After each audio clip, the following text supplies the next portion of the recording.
নমস্কাৰ বন্ধু বান্ধৱীসকল, আপোনালোকক সকলোকে মোৰ চেনেললৈ স্বাগতম জনাইছোঁ।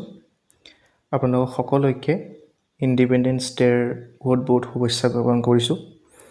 ভিডিঅ'টো অকণমান মোৰ ব্যক্তিগত অসুবিধাৰ বাবে দিয়াত অকণমান দেৰি হ'ল, তাৰ কাৰণে আপোনালোক সকলোকে ক্ষমা মাগিছোঁ। আৰু আজি আমি কেইটামান ইণ্ডিপেণ্ডেন্স ডেৰ লগত জড়িত কেইটামান MCQ লৈ আহিছোঁ। তো বেছি দেৰি নকৰি বলক আমি ভিডিঅ'টো আৰম্ভ কৰোঁ। তো প্ৰথম কুৱেশ্যনটো আপোনালোকে স্ক্ৰীনত দেখাই পাইছে। প্ৰথম কুৱেশ্যনটো হৈছে which anniversary of Independence day is celebrated on 15 August 2024। মানে আমি যিটো 15 আগষ্ট 2024 চনৰ যিটো আজি বৰ্তমান ইণ্ডিপেণ্ডেন্স ডে চেলিব্ৰেট কৰিলোঁ, সেই ইণ্ডিপেণ্ডেন্স ডে চেলিব্ৰেট কৰা দিনটো কিমান নম্বৰ দিন আছিলে সেইটো সুধিছোঁ মই। আপোনালোকে এনচাৰটো দি দিব কমেণ্টত। আৰু তাৰ শুদ্ধ উত্তৰটো হৈছে 78।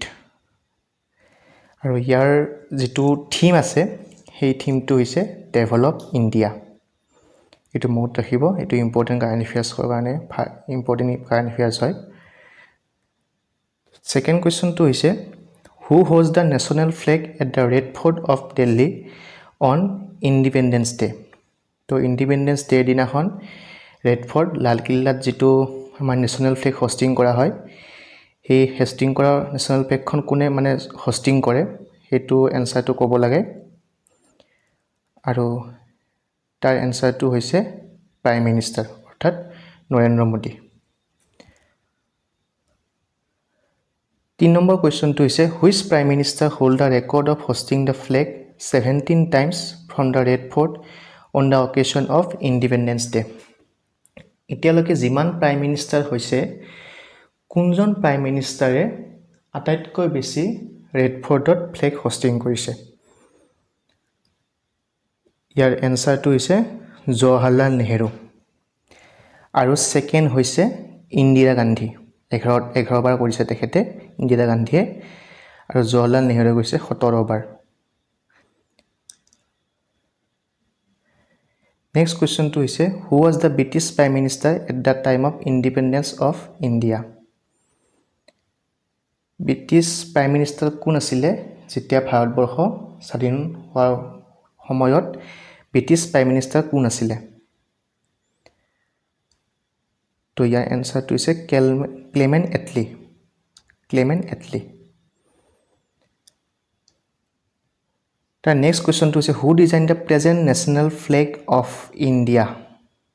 আমাৰ যিখন নেশ্যনেল ফ্লেগ আছে সেই নেশ্যনেল ফ্লেগখন কোনে ডিজাইন কৰিছে? ইয়াৰ এনচাৰটো হৈছে অপশ্যন বি পিংগলি ভেংকিয়া। নেক্সট কুৱেশ্যনটো হৈছে when is national flag day celebrated every year. National flag day কোনটো তাৰিখে চেলিব্ৰেট কৰা হয়? ইয়াৰ এনচাৰটো হৈছে 22 জুলাই। এইটো ইম্পৰ্টেণ্ট কুৱেশ্যন হয়, আহিয়ে থাকে। তাৰপিছত নেক্সট কুৱেশ্যনটো হৈছে who is the author of the national anthem জনগণ মন। জনগণ মন যিটো আমাৰ নেশ্যনেল এন্থেম হয় সেইটো কোনে ৰচনা কৰিছিলে? ইজি কুৱেশ্যন হয়, এনচাৰটো হৈছে ৰবীন্দ্ৰনাথ টেগৰ। নেক্সট কুৱেশ্যনটো হৈছে last question the Supreme Court has declared the right to hoist the flag as a fundamental right under which article. কোনটো আৰ্টিকলৰ আণ্ডাৰত সুপ্ৰিম কোৰ্টে আমাক ফ্লেগখন হোষ্টিং কৰা এটা ফাণ্ডামেণ্টেল ৰাইট হিচাপে ঘোষণা কৰিছে? ইয়াৰ এনচাৰটো হৈছে আৰ্টিকল 19A। তো বন্ধু বান্ধৱীসকল, আজি এই ভিডিঅ'টোত ইমানলৈকে আছিলে। আপোনালোকে ভিডিঅ'টো চাগে ভাল পাইছে, আপোনালোকৰ কাৰণে ভাল হৈছে। যদি ভাল হৈছে আপোনালোকে প্লিজ মোৰ চেনেলটো ছাবস্ক্ৰাইব কৰিব, লাইক কৰিব আৰু কমেণ্ট দিব প্লিজ নাপাহৰিব। আপোনালোকৰ এটা কমেণ্টে মোৰ এই জাৰ্ণিটোত আগবঢ়োৱাত বহুতখিনি সহায় সুবিধা আগবঢ়াব। গতিকে আজিলৈ সামৰিছোঁ। ধন্যবাদ।